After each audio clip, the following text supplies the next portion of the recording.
Alright, so welcome back to Driveway. We have all of our numerous parts from the 4L80E out of the P30 truck project, and we are going to start the rebuilding process. Now, I've attempted to make a couple videos kind of showcasing a couple things on here, but I decided I'm probably not the person you need to hear this from, so there's plenty of videos out there talking about transmissions, people trying to rebuild them, making a mess of things. But as far as we're concerned, I'm just going to highlight a couple things that I don't necessarily see on a lot of other channels and such. So we're probably going to take the time to rebuild the pump with the Sonex Shore Cure kit and kind of show you a couple of these other things that's kind of particular to our setup that we got going here. So, I guess to start off, this is a early transmission. It came out of a 91 P30. That particular transmission looks like it was rebuilt in 1993. So I don't know what they did. Maybe they just smoked the heck out of it, but it's got a remanufactured transmission in there. It's lasted until now, which I believe the source of the problem was an overheating issue. There was a problem with the radiator. It kept leaking, and so most likely that transmission ran some time without some proper cooling. So we got this thing pulled out. It's behind a 350, so there's not a lot of power that we have to deal with. So this is going to just be a pretty much basic stock rebuild. So, what the issue I was having was it wouldn't go forward very well, and in tearing this thing down, we can see this cluster of clutches. It has one of these beveled C-style softening rings, and then all these clutches. Like here's a steel. This is actually a clutch.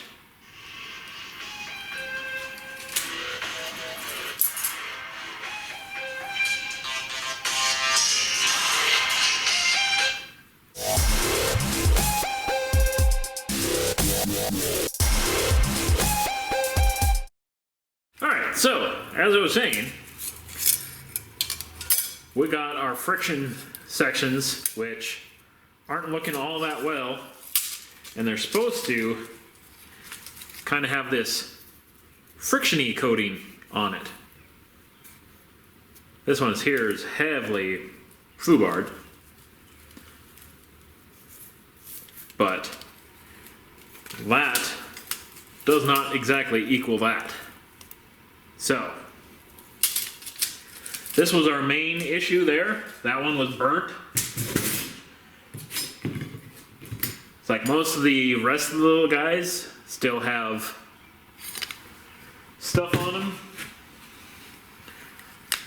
This one here looked like it was starting to get a little bit warm. You can see some hot spots on the steel.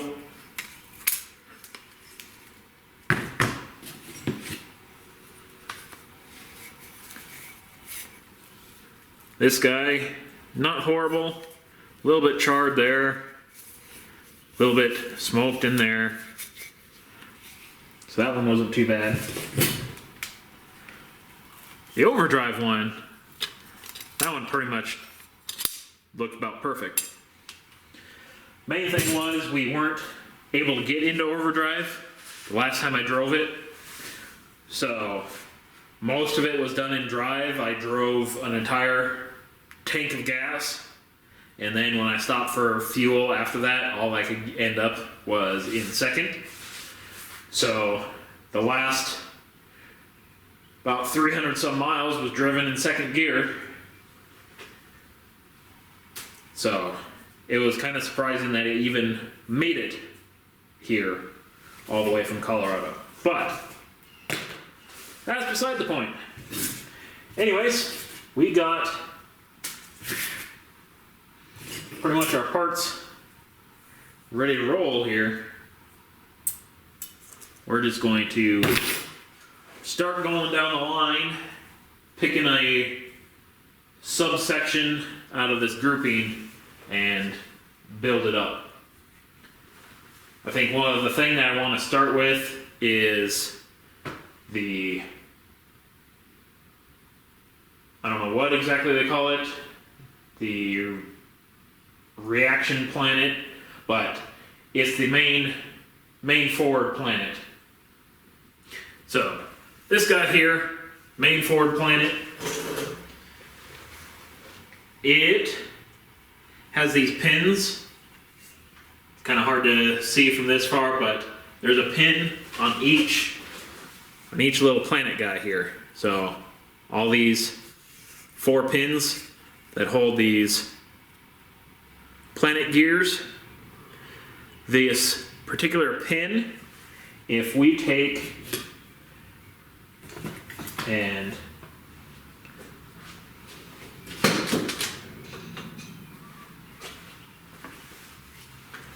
like if we come over here, pick a pin and smack it with a hammer. Now when we come over to this pin, it's above this flat surface. So that, of course, is no good when you have a little thrust washer like this that sits up on that area. So now as this is kind of spinning around, these pins start eating into your thrust washer. So what we need to do is beat that guy back down.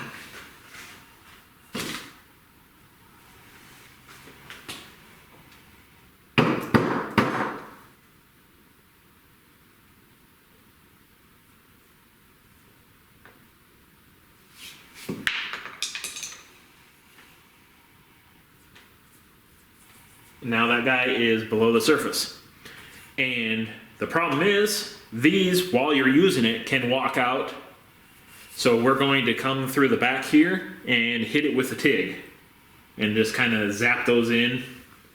So we don't have to worry about it. Just a simple little tack should cure it of its ailments. So nothing real serious. So let's just run this thing over to the TIG and take care of that. Alright, so you're going to have to pardon the absolute mess that I got going on the welding table here. It's kind of in the middle of doing something else with the crossfire. So it's pretty much less than ideal. But anyways, let's get ourselves a welding rod here. Then crank this pig up and zap her in. Alright, so since I have no idea how bad this tip is, which looks like it's struck aluminum, I'm just going to switch out to a different piece of tungsten that I know is sharpened and ready to roll. Make a couple adjustments.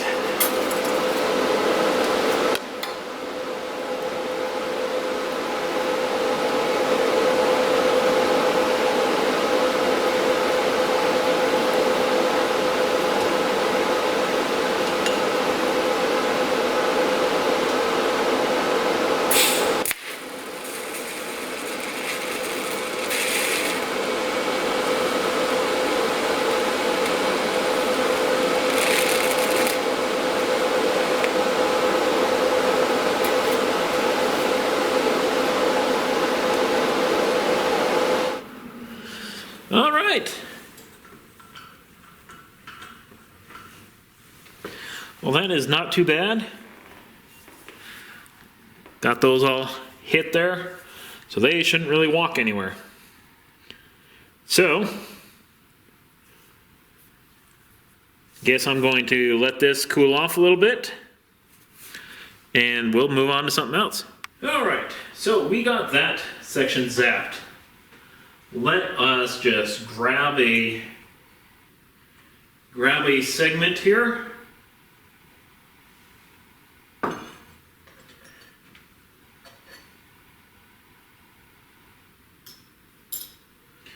I have already taken this section apart.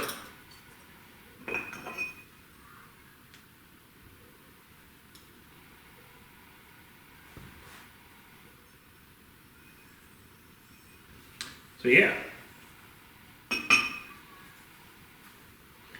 this section does not have any bearing, so I don't have to like press out a bushing or anything. This is the guy that goes over that, I believe. So basically on these early ones, there's this lip seal, and I just put the zip tie on there to compress that lip seal. So that way it slides into the carrier section a lot easier and works quite well that way. So then once it's sat in there for a while, it'll expand. And then the way these seals are designed, as you put pressure behind them, they actually expand out. So they seal with more pressure. Always good. So anyways, I'll set this off to the side, and then I'll have to see what I have to start popping some of these bushings out. Alright, so welcome back to day whatever it is. We are making progress. So, what have I found out? Well, there are quite a few little bits and bobs, and mainly shafts and their bearings. For the most part, if your bearings look good, reuse them, because all the bearings are kind of file to fit style. So if you have munched up ones like mine did, or you had to replace one of the planetary pieces that had a really pitted bearing, you're going to have to replace them anyways. But one of the things to remember is that they definitely are a file to fit. So immediately once you press them in, they may or may not actually fit on the shaft properly. So I had to go through and make sure that I opened up all the bearing clearances,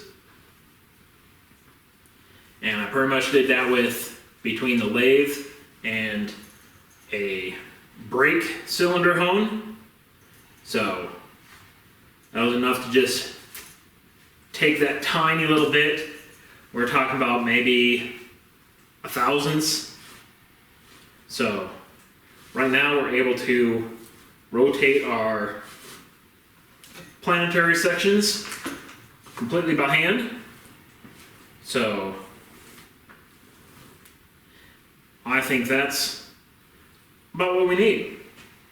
So for the most part, this first segment that gets to be dropped into the case, this is all rebuilt and ready to fly.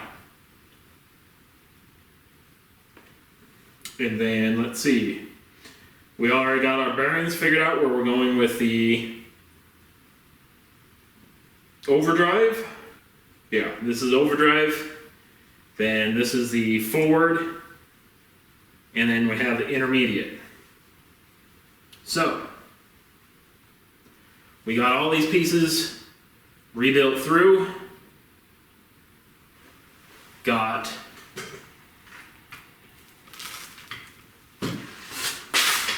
basically we got our new 34 element sprag set up on here. It fits, it works.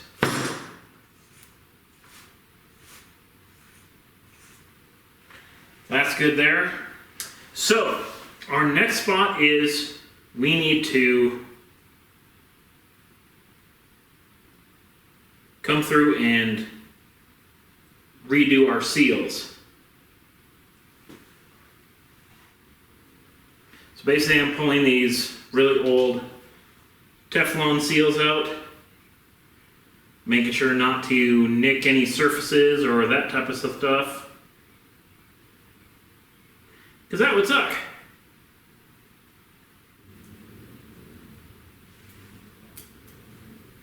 Alright, so I'm using the plastic ones on here. These were, according to this thing, the plastic ones were available on 98 up and up. They were put on there, whereas the earlier ones, like this one here, came stock with the Teflon guys. But I know from experience that these Teflon ones are kind of a pain to work with if you don't have the right tools. And obviously, we are a place that does not have right tools. So,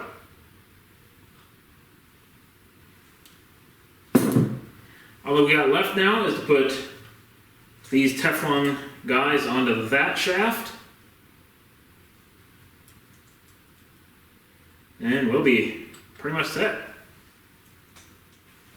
I guess I need to shove my pieces back together here.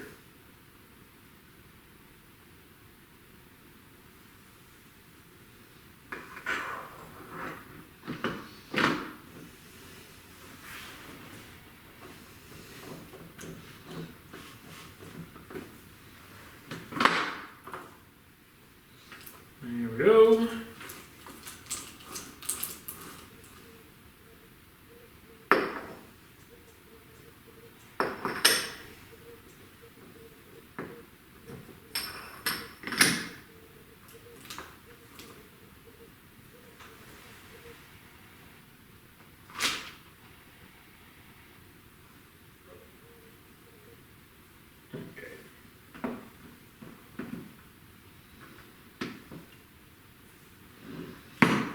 There we go. We're back in business. All right.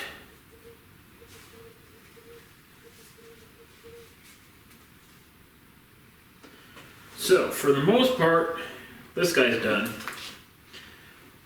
We'll set that over there.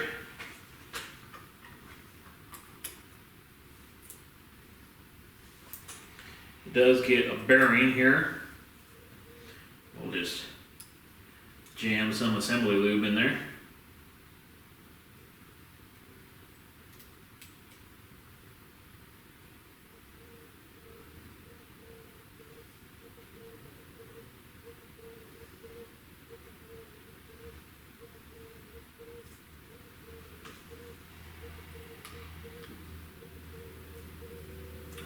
Should be enough to hold that gunk in there.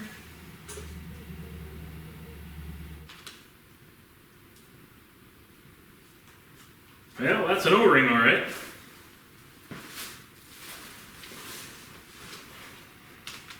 Still can't believe this used to be an O-ring.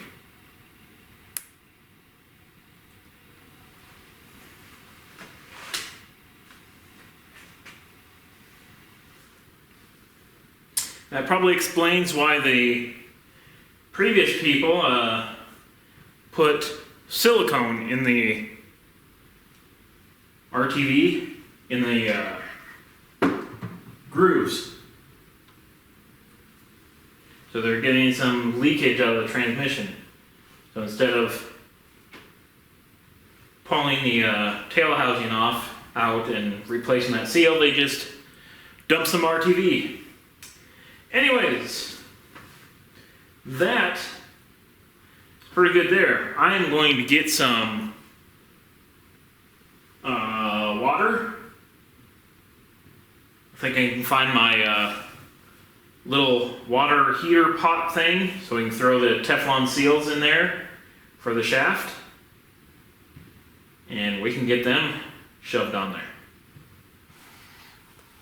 Alright, so I did get the Teflon seals on here. They're on there pretty good. And I did end up having to do the electrical tape method. So it's pretty much you boil your Teflon rings, stretch them out a bit just to barely fit over the shaft, and then you just run some electrical tape right over the top, and it should hypothetically resize it to about what you need.